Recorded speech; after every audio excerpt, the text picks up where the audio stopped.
change is hard because part of you is actually dying. Like, it's much more dramatic, honestly, than people think. When people think, oh, why do I keep procrastinating? Or why am I afraid to change? Or why is there so much resistance when I'm trying to do this new project or this new thing or move on with my life? Well, it's because the ego knows, your sense of identity and sense of self knows that if we change a lot, it's a scary place. And it knows, a bit like upgrading your iPhone, you can never go back.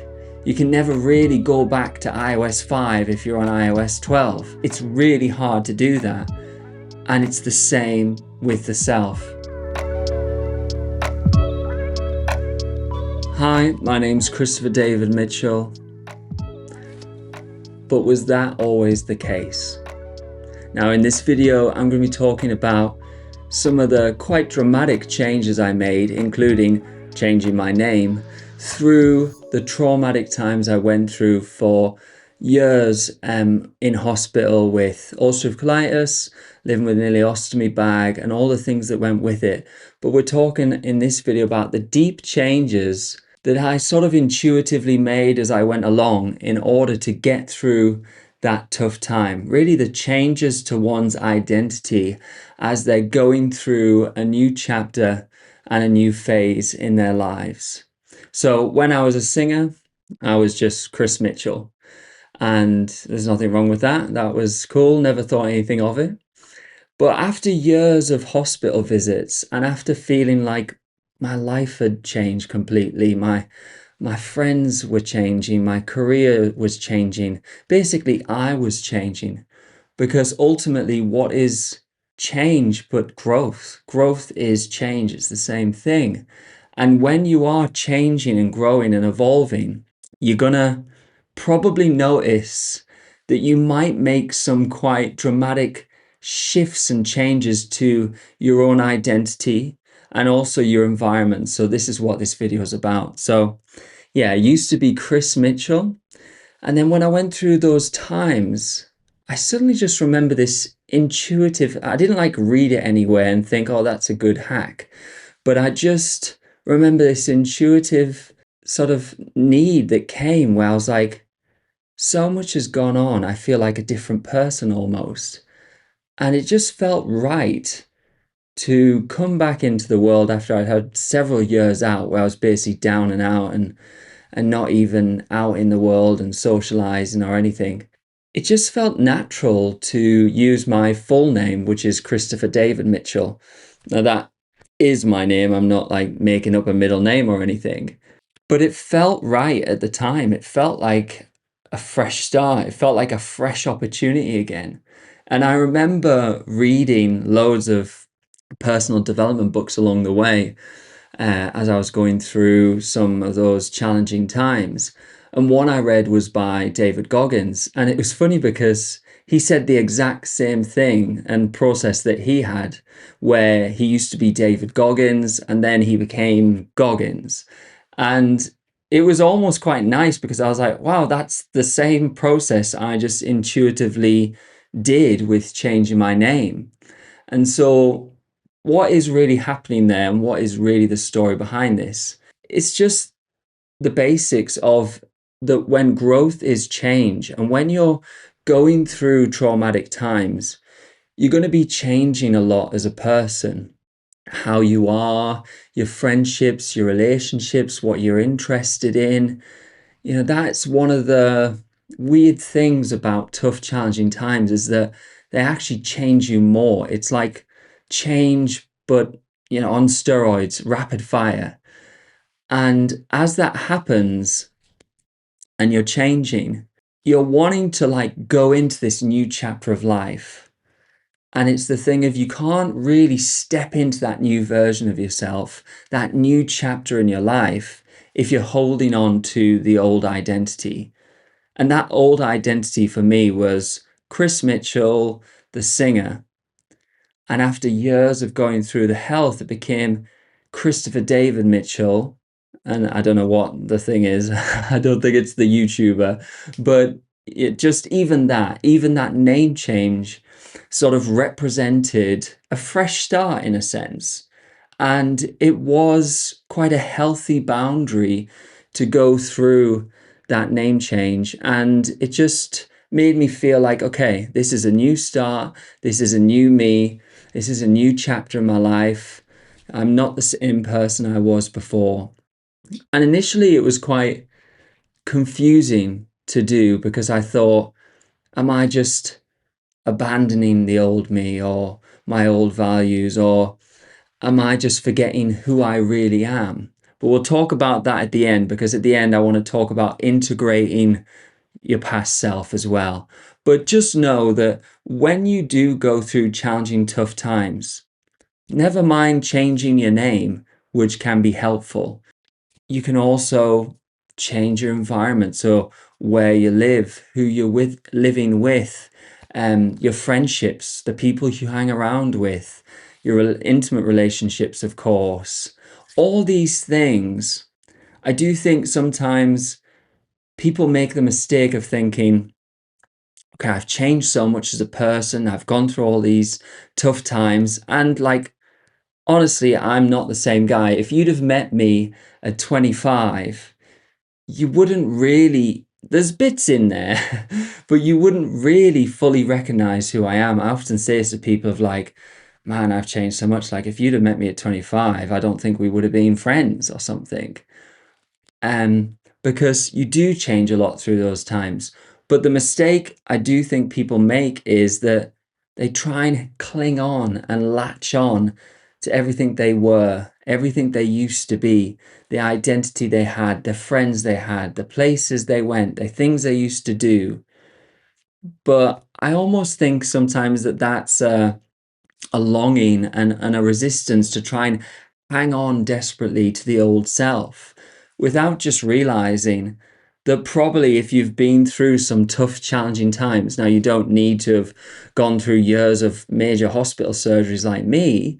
Maybe it could be divorce, maybe it could be a car crash, maybe it could be, a multitude of things. But I would bet you right now, if you think about it, if you've been, think about the most challenging thing that you've been through in your life, right? And think about the person you were before that challenge and then who you were after.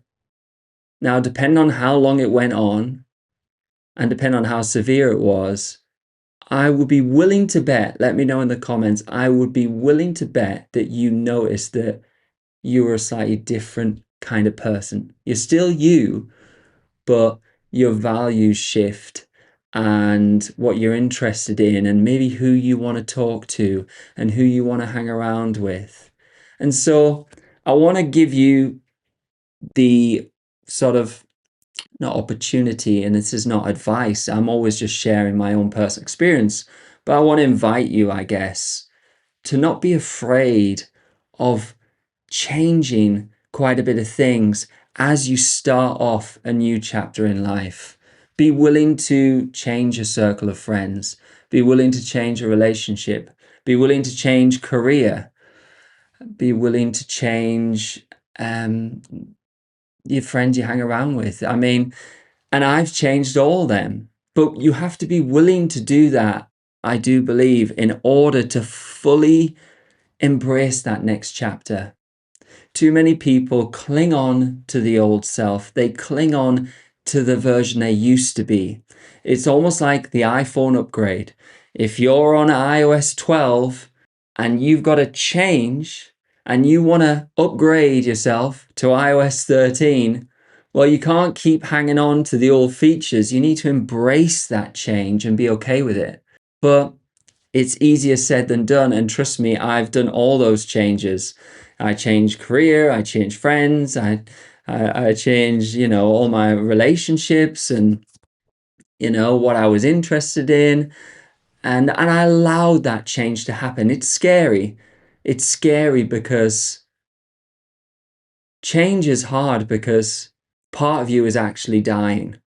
Like it's much more dramatic, honestly, than people think. When people think, oh, why do I keep procrastinating? Or why am I afraid to change? Or why is there so much resistance when I'm trying to do this new project or this new thing or move on with my life? Well, it's because the ego knows, your sense of identity and sense of self knows that if we change a lot, it's a scary place. And it knows, a bit like, you know, upgrading your iPhone, you can never go back. You can never really go back to iOS 5 if you're on iOS 12. Like, it's really hard to do that. And it's the same with the self. So it's totally understandable why change is so difficult. But even little tricks here that we're talking about, like me changing my name from Chris Mitchell before I was ill, and then I came out the other side, Christopher David Mitchell. Those subtle things can help you. They can help you start that new chapter, start that new path. So also during this, don't be afraid, is what I'm saying, to change up your friends. It's going to be real difficult for you to want this new life and you want to do something different with your life, yet you're staying in the same environment. You're staying with the old friends you had. You're staying with the old career you had.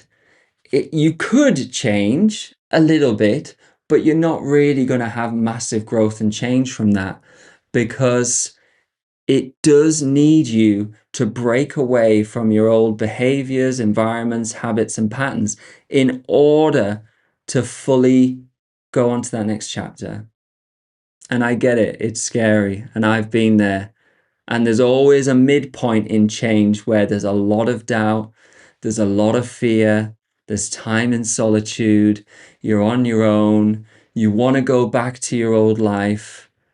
I've been there, trust me. But I'm here to tell you that it's the classic caterpillar to butterfly. How scared, just let's be hippie here for a second. How scared would that caterpillar have felt, you know, being locked away in the dark? I mean, and if it peeked out, it might see all these other caterpillars like eating and having a great time. And he's thinking, man, this sucks. I'm just sitting here in the dark or whatever, and everyone else is having a caterpillar party over there. But that changing the environment, changing where you're around, that is what I'm saying, is it allows you then to grow into that next chapter. So be willing to change your environment, your friends, your relationships, your career. It's tough. The ego is not going to like it. Expect a backlash. Expect a lot of resistance. And I'm not saying, by the way, go off and just, oh yeah, I'll just change absolutely everything tomorrow. No, I mean, with me, this was over the course of years. It was quite planned. I knew what I was doing. I tiptoed my way out. I didn't change things very dramatically in a sense, but I still did it. And I still did it over time in a thoughtful way, where I wasn't putting myself in bad circumstances financially or things like that. So, do this correctly. But all I'm saying is, if you've been through a tough, traumatic time in your life, there's a decent chance that you've grown and changed as a person. And to fully enter that, you need to be prepared to change these areas of your life. So one trick there is changing your name, but it wasn't just that for me. Like I say, I think I've only got like one or two friends that I had compared to when I was in my 20s, and maybe that's normal, that's life as you get older. But still, I consciously walked away. I remember the moment where I was still hanging around with singers and singing friends, and it just felt like, God, this isn't me anymore. Like, just too much has gone on. And I'm not really even interested in it anymore. Now I'm interested in, the psychology of healing from trauma or something like that, because I was looking into all these different things. And as I was, going through the tough time. So, yeah, just be prepared for that.